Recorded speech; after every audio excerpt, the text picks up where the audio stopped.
Damon kind of get the answers that he's looking for, but not really. Simone realizes there's something much larger in between her and Damon. And Keisha might be ready to take things to the next level with Cam, but did he move on?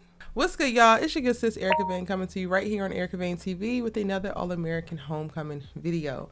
Erica Vane TV is your #1 source for All-American Universe breakdowns, character analysis, and overall conversations. If you are new here, go ahead, get it out the way now. Hit that subscribe button, turn on your bell notifications so that you don't miss out on any of my All-American Universe content, but definitely not my All-American Homecoming content.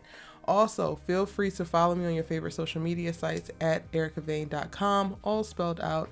I am on Twitter. I am on Instagram. I am on TikTok. Oh, and I'm on Facebook. And I would love for you to join me on one or all of those platforms as well. Every Monday night, I go live after both All-American and All-American Homecoming episodes to do the All-American Universe after show and talk with other All-American fans about the episode, what we just saw, and how we actually feel about it.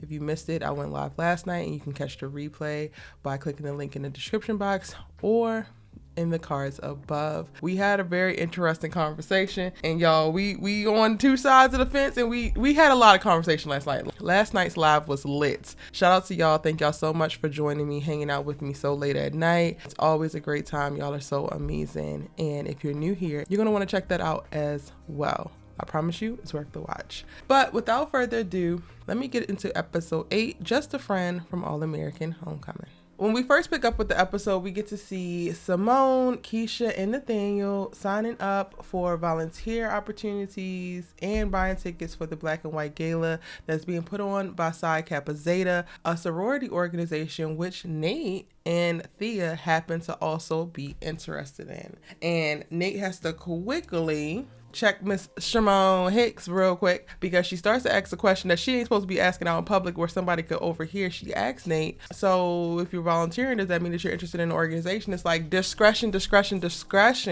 And with that, we get a quick little nod to the Divine Nine and, you know, what that whole thing is. It's very touchy talking about it because I'm not a member of a Black Greek-led organization, and I maintain all forms of discretion and respect when speaking about it.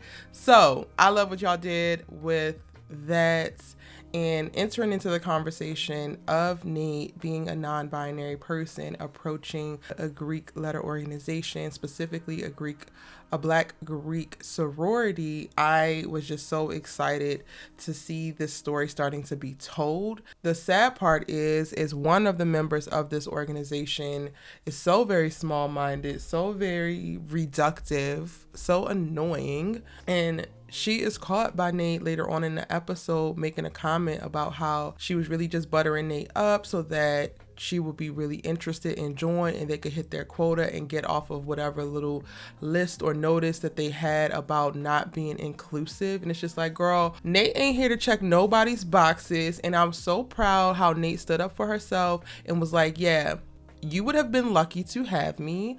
This is 100% your loss. And you thought, but no. That moment, y'all, it really, like, aside from Damon crying throughout this episode and taking me to near tears at a drop of a dime, that moment was another moment. While it was very empowering and beautiful to see, my heart sank for Nathaniel because it's just like, I couldn't imagine. But one thing that I would say is, while that specific circumstance I can't imagine, I felt like Nathaniel's story is so relatable in this episode.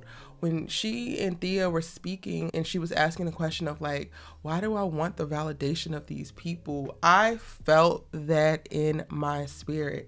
So often we're moving about in this world and we're kind of constantly seeking validation from others, and we really need to start at home. I go back to this Jay Shetty quote all the time where he said in one of his podcasts, he's just like, everything that we're looking for from someone else or from a group of people or from outside of ourselves, we first need to find in ourselves. And then it'll be much easier for us to manifest that coming from some type of external source.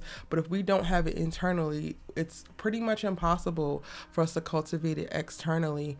And that just rings so true, not only to Nathaniel's story, and that's a note that, was made, and something that she was able to touch upon in this episode, but it's also something that rings true for all of us. If you are out here and you are seeking validation from others, if you are looking for love outside of yourself, if you can't seem to think that you are great or be proud of yourself unless someone else tells you that you are great or that they are proud of you, then it's time to take stock. Stop, take stock, take inventory, and let's figure out how to start to cultivate those feelings, those thoughts, those emotions within ourselves before we give all of our power away and expect or want that from someone else. Now, don't get me wrong, it's still great to hear it from outside of yourself because additional validation will always help boost your confidence, but we all need to get to a better place of a certain level of confidence, a certain level of self-esteem, a certain level of self-love. That is our bare minimum baseline that isn't not there. You know what I'm saying? Like, we all need to be solid with ourselves before we go out into the world and we're interacting with others, because we really give our power away when we are hoping for others to do something for us or to feel something for us that we don't actually feel for ourselves. So we're moving basically with like a negative bank account, child. We can't do that. And I loved how Nathaniel's story really explored that in this episode. While she was able to speak to, like, why do I want this validation? Why do I need this? Why am I thinking this? She also was able to double down of like, no, in the moment she stood up for herself. She said what she had to say. And then she took the time to debrief with a friend. And I thought that it was so beautiful to see Thea and Nathaniel connecting in the way they were. I was a little concerned at the top of the episode because when Nathaniel was getting more attention than Thea and Thea started to shrink into herself, I was like, oh God, is she gonna get jealous of Nathaniel? Like, what is going on? But by the end of the episode, we see them actually making a stronger bond, connecting deeply with each other, really identifying with each other's journeys. Like, I love that Thea was able to see herself in Nathaniel. And it's just so beautiful to see. It's like BFF alert. Like, these two are about to really be BFFs. And I have some thoughts for what this could potentially look like in the friend group and where the drama would go for me if I was in the writer's room in season 2 or 3, child. Because I got some little sparks. But for the most part, we're going to keep it cute right now. And we're going to focus on the positive. Erica, we ain't going to the drama place just yet. Just yet. We ain't going to do it just yet. Okay. And I cannot stop talking about Nate without mentioning, or I can't finish up my little Nate section without mentioning how much of a bad bitch she was giving in that sweetheart neckline with these shoulders out, honey, and these curls. Like, when Thea and Nathaniel walked in, I was like, wait a damn minute. Not like, what? Are we snatching everybody's edges at this thing? Like, the dresses fit both of them so beautifully. They looked amazing. I mean, everybody looked good, but these two look damn good. And that's all I'm going to say on that. That's that on that. Now, also, y'all, in this episode, Auntie Amara cannot get out of the doghouse and stay out. So they called an emergency board meeting so that they can basically, I guess, check her. Or not check her. They're trying to figure out they're going to keep her on board as a professor here at this university after the whole editing of the Black Women in Journalism Summit video came out. But ultimately, she's able to still keep her job. They get the original source video, so they're not stressed about it. And then by the end of the episode, there is her mugshot circulating. But y'all, her mugshot looks like it's from her mugshot looks like it's from college. It wasn't last night. It wasn't during the time that she was working here. So I'm just trying to figure out, what is this supposed to mean? What is this supposed to be an issue about? Like, why is there another problem? I can't. I'm really getting annoyed with the fact that Auntie Amara is being targeted in this way by some mythical big bad that has yet to present themselves, that just wants to take her down. And it's like, is this the coach that got outed? Like, maybe it was him, y'all, because I didn't think about this before I started talking, but maybe it's the coach from the baseball team that's doing all this, which would make sense because all of it's very, very petty, and it's like one thing after the next, and he's probably gunning to try to get his spot back. Who the hell knows? All of it's very trifling, and it's annoying, but it's happening. Now, while Auntie Amara is going through this, she also has time to double back with Simone during this episode and be like, why are you avoiding Jordan? So let's go ahead and get into the Simone and Damon of it all, because, child, I have thoughts. And, y'all, we were going back and forth on the live last night. We didn't agree on some things, but I definitely heard y'all out. I truly don't believe that Simone has developed, well, before today, before last night's episode, I don't believe that Simone was developing romantic feelings for Damon. I think that Damon has been a safe space for her.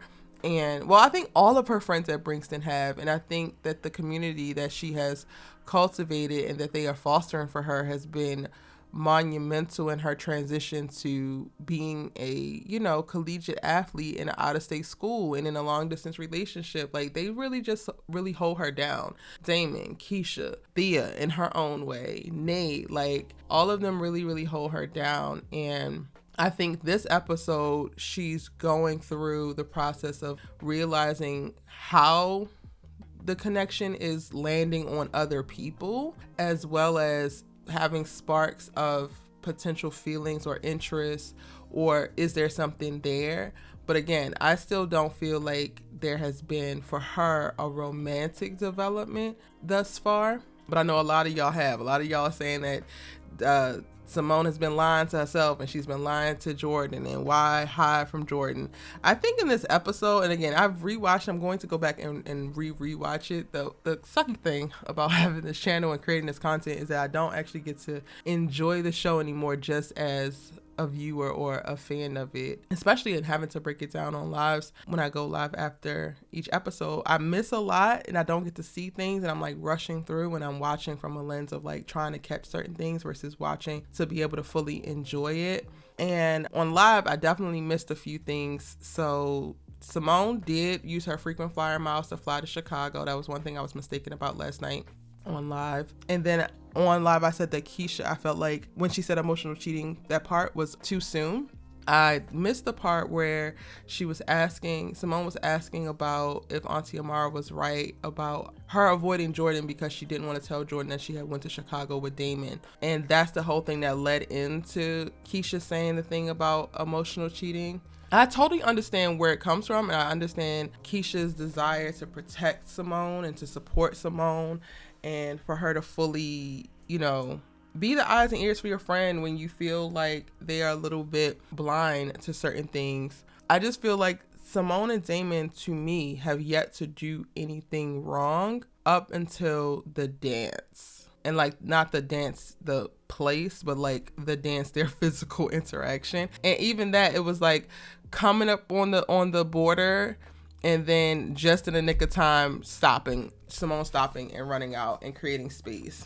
I don't think that there's anything wrong with developing connections with other people. And I said this on live last night. I think that we have been socialized to empathize less, to have less compassion, to nurture each other less, specifically when it comes to Black people. And I'm on a big kick right now for Black men specifically to love, support, and protect Black women.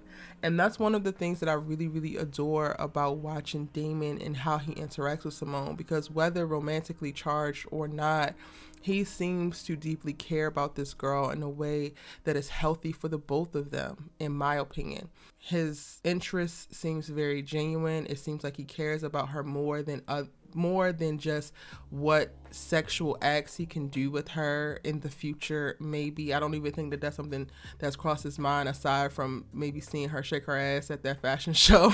He seems to be truly invested in the woman that Simone becomes. And I think that that is something that every Black woman should experience. And she should experience it from not just her man. She should experience it from her brothers and her father and her cousins and her friends. Like, we need to normalize or get back to a place where deep connections, impactful connections are normal. Do y'all realize that we're living in a world right now where it is very rare to connect with someone on a real and deep level that you're not sleeping with or you're not related to? Like, let's take that in for a second. I personally don't believe that that's how it's supposed to be. And to me, Damon and Simone represent that. Now, I am not naive in the fact that both of them being opposite sex, being young, being very attractive, there is the makings or the setup there for a potential romantic bloom. However, there to me is still so much more of a conversation to be had about what does it look like when you do create deep connections with people. Now, I don't know what it means for Simone and how she's avoiding Jordan. Like in this episode, we see her reschedule their virtual date that she was actually really excited for and speaking about at the top of the episode, because she goes to Chicago with Damon to see his dad and his mom. And then we see her rush Jordan off the phone when he calls while she's with Auntie Amara, and that happens after the whole gone to Chicago thing. Now, I think that some of y'all are right when you say like there's something to be said about okay, hold on. I had to take a second and rewatch the scene where Keisha tells Simone that emotional cheating is a real thing. Keisha is 100% correct that emotional cheating is a real thing. However, and this, I'm so glad that I went back to rewatch it, because I actually thought that it came early in the episode, but it didn't. But then even at the point that it came in the episode, Simone is coming from having Damon cry on her shoulder about his dad being admitted to the hospital. And I could imagine that in that moment, after he's like crying, he's like, oh, I gotta go to dance practice. And she's like, take some time to, and this isn't happening, y'all. I'm just trying to think through, because we go to a commercial break from there and some other stuff. We go to see JR and Coach Turner before we get Simone coming in to tell Keisha that Damon's going to be 10 minutes late. And it's from there that Keisha's like, oh, this has gotten out of hand. And I'm like, y'all have no context of like all of the things. So like in typical Damon and Simone world, right? Oh my God, I can't believe I just said that, but I did. Whatever, girl. Okay. In typical Damon and Simone world, yes, he would have probably texted Keisha himself. He probably would have come, or like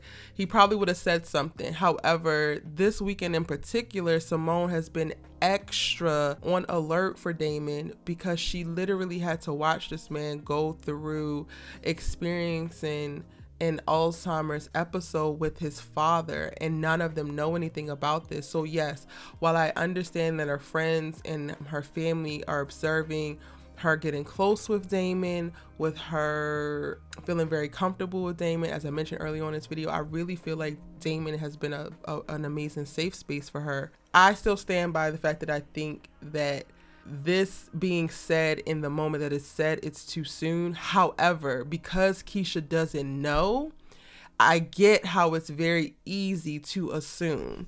And my biggest issue about this whole thing is Keisha is 100% trying to hold her friend down and keep her friend, you know, head on a swivel about what's actually going on. Like, I would imagine, we don't know the full details about Keisha's last relationship, but I believe old boy cheated on her. And the one thing that she don't want to do is have her friends out here cheating on their partners. And she knows exactly how much Jordan means to Simone. Like at the top of the episode, Keisha's literally like, yo, I know what that smile means. That must be Jordan, you know? So she's very much so in tune. And I understand 100% what her intentions are. I just want to know, or in processing, like, where's the sweet spot where we can, you know, be those supportive friends and identify certain patterns and things that are happening within our friends' lives or circumstances, situations, or whatever, but then we're also not putting things on them as well. Because I do believe it's in this moment that she says this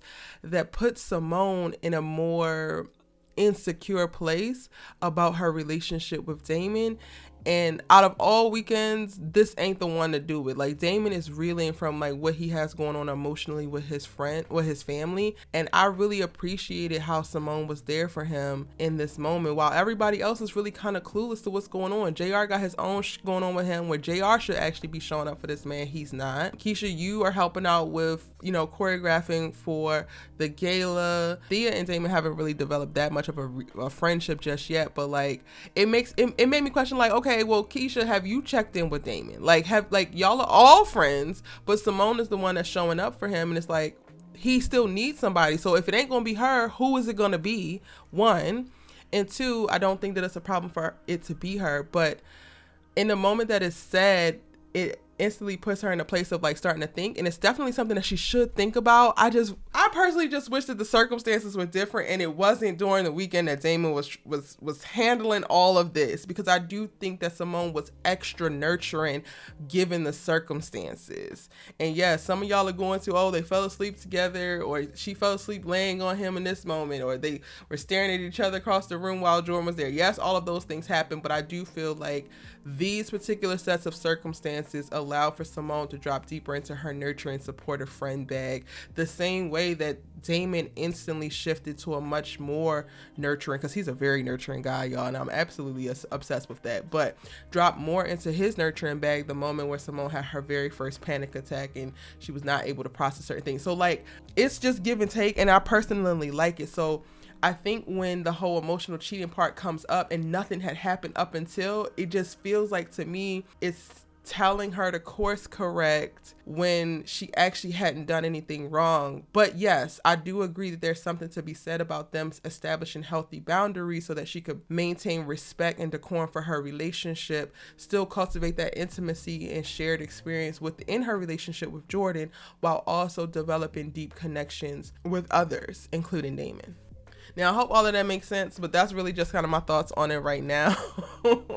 By the end of the episode, the emotional cheating comment hits a little bit closer to home, and I kind of wish like she could have said it at the dance maybe. But then again, I do feel like even at the dance, Simone was like more in her head, and then she's looking over to see Keisha, see her talking to Damon, and she's getting more in her head and starting to spiral about it. And it's just like, oh God, now it's like a thing because we have named this elephant in the room that really wasn't an elephant until we put a name and a face to it. So those are just my thoughts around them. Damon is clear that he's been into Simone for a while. I think that he has been very respectful up until now. The only issue that I have with them in this episode, well, not even an issue, the only like note I would want to make, it's just them and the dance. So when he comes back for his dance that he asked Simone for and she grants it to him and he starts playing this bloody song, I said, oh, it's a wrap for us. It is over. It's over now. Move over. It's a wrap. And they get very, very, very, very, very, very close until Simone pulls away in this moment.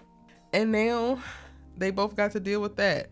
The episode kind of leaves off with Simone going back to her room to call Jordan, and she asks Jordan to come to Brixton and that they got to talk. And I'm like, please, Lord God, don't let her call this man all the way down to Atlanta to break up with him. Even though I don't think that's what it's going to be, y'all.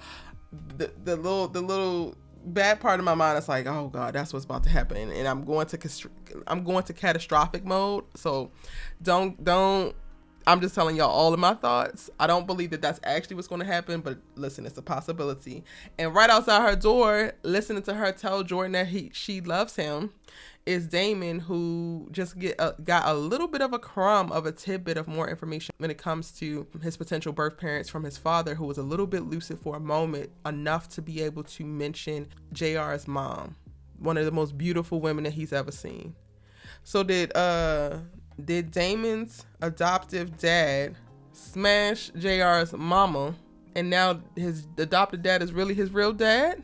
Fix it, Jesus. This little story gets more and more complicated and who done it by the moment. This episode was just so dang on good. I'm so sorry that this video is so long, y'all, but it's just a lot. It's a lot to talk about. It's a lot to unpack. It's a lot to break down. All American Homecoming, y'all are killing it when it comes to this storytelling game, visually, vibes, everything about the experience of watching All American Homecoming every single week is utterly immaculate, and I am so grateful for every person that's involved. Aside from the big Damon drama that happened in this episode, JR is trying to get back on the team and he's feeling a little entitled. He's in his little pride bag and he don't want to tell everybody why he quit the team. So then he can't get back on the team, and he's frustrated about he can't get back on the team because they want to know actually what happened. And it takes Damon getting up at the gala and speaking about his father and his early onset Alzheimer's, his experiences, to spur JR to go and be open and honest with his team. I appreciate JR for doing it, and I totally receive his journey. I just want JR to be so less cause and effect. Like, for him to be an upperclassman, to be a little bit more experienced, he gives me very, very impulsive, and I don't like the undertone of like him constantly competing with Damon. Like, I would have loved if he would have been able to be honest or more open with his teammates after he spoke to Coach Turner, but it literally took seeing Damon be open and vulnerable to the whole entire school for him to just be open and vulnerable to his teammates. And I'm just like, while it's great that you got here, I'm waiting to see JR like do something, like not go to certain places that he naturally goes to and see a little bit more growth there, because he's been on a very interesting journey. And while I really sympathize in the fact that divorces can be things that really disrupt children's lives no matter what age they are, I want JR to make more choices for himself. I want JR to fully see himself, better check himself, or even if we could just see more moments of him processing his thoughts to himself, because a lot of times I find myself not understanding and not being able to empathize with like his disdain for Damon and his competitive, like his not like all of the things that he cultivates around Damon. I'm just like, what is your issue? Because it's giving you just jealous to be jealous, and I need to know the whys behind things if people want me to empathize, and I'm not really getting the full why yet. Cam gets another moment to sing, and he fully embraced his amazing musical talents in this episode after Gabrielle from the ATLs, the acapella group that's on campus, is stalking him all episode. He finally gives in after Keisha sets him up to be, you know, purchased at this date auction by the lead, and then he actually just gives in, and she's like, this is our date right now, we about to perform, and he loves it. He enjoys it. He loves the crowd. He loves being seen and celebrating this way. And I'm like, that's right, Cam, go ahead and get yours. But Keisha, girl, you should have got your man, honey, because this little brown skin, pineapple rocking, white dress wearing, shimmer eyeshadow, beautiful voice diva might be encroaching on your territory, honey. Go ahead and long stare at him. And y'all, before I end this video, because it's getting a little bit long, and if I got to do a part 2 or we got to talk about it later on live, we can do that. Damon and Thea are coming. Prepare the others. Damon and Thea are coming. She gave the most at the donation for the auction for him. I believe that means that she won the date. And Damon and Thea are coming. Simone and Damon are going to take a cooling off period. And Thea, this is your chance, sis. Go ahead in there, scoop them up, so I don't got to be in here arguing with my lovely real ones about what's happening with them and the fact that Jamon ship is still sailing the lovely seas, okay? If you're new here, hit that subscribe button, turn on your bell notifications so that you don't miss out on any of my All-American Homecoming content, child. Now it's your turn. Drop in the comment section and let me know what you thinking, what you feeling, what you predicting moving forward in the series. It's time for us to sound off and to have a deeper conversation about what's going on. How you feeling about Damon and Simone? How you feeling about Nathaniel and her story in pursuing sorority life, cultivating a relationship with Thea, all the things that we've seen in last night's episode? Let me know your thoughts on them in the comment section down below. I'm headed there now to reply.